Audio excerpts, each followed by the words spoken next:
Nava Sutta, Sutta Nipāta, 2:8. Don't just cross the river, find a navigator who knows the way. The Great Crossing, an extended teaching on the Nava Sutta, the reality of the flood. Friends, consider the life you lead. For many it feels like standing in the middle of a vast, rising river. We call this the Oga, the flood.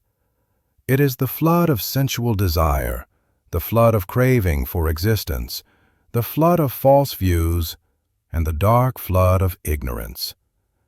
Most people spend their lives treading water, gasping for air, desperately trying to stay afloat as the currents of aging, sickness, and loss pull at their feet. They look for anything to grab onto: money, fame, relationships. But these are like clumps of foam on the water. They dissolve the moment you clutch them. The wisdom of the boat. How does one cross a flood so vast that the other shore cannot even be seen? You cannot swim it with your strength alone. You need a vessel. You need a nava, a boat. In this journey of the spirit, the boat is the Dhamma, the truth. But a boat without a captain is just a piece of wood drifting toward a waterfall. This is why the Buddha taught the importance of the teacher.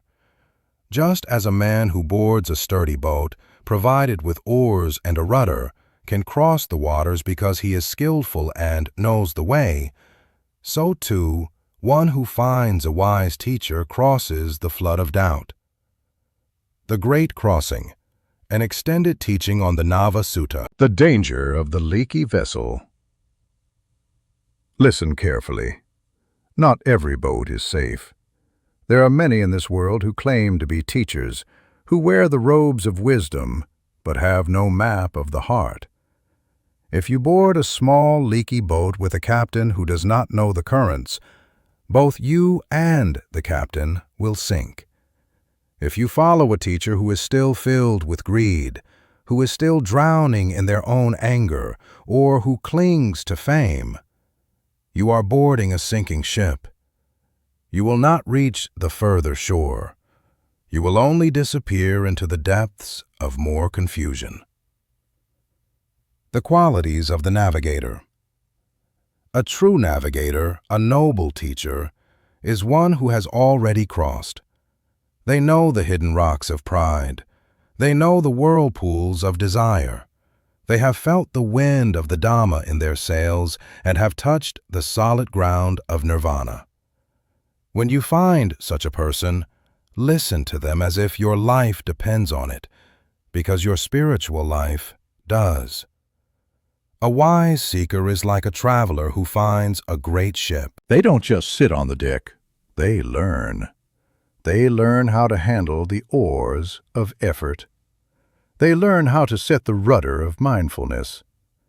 They study the stars of the Four Noble Truths to find their direction in the dark. The transmission of skill. Knowledge is not just a collection of words. It is a skill of the soul. A true teacher doesn't just give you a map. They teach you how to see. Through the teacher, you learn the art of yoniso manasikara, wise reflection. You begin to see that the flood isn't actually outside of you. It is created by your own mind. When the mind stops churning with I and mine, the waters begin to calm. As you practice under a navigator, the boat of your practice becomes stronger. The leaks of your character are plugged with virtue. The oars of your meditation become powerful and steady. Reaching the further shore. What is this further shore we speak of? It is the place where the water no longer reaches. It is the end of the trembling, the end of the searching, the end of the tingling of anxiety that haunts the human heart. It is the shore of Nibbana. When you reach that shore, you realize that the boat, the teachings, the teacher, the effort was a means to an end. You leave the boat behind and walk onto the firm, unshakable ground of freedom. A call to the seekers. Do not be content to drift. Do not be satisfied with a leaky vessel.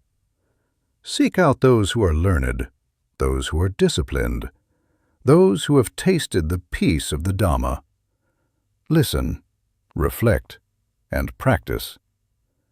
The river is wide and the currents are strong, but with a sturdy boat and a skilled navigator, the further shore is closer than you think. May you find the boat of truth.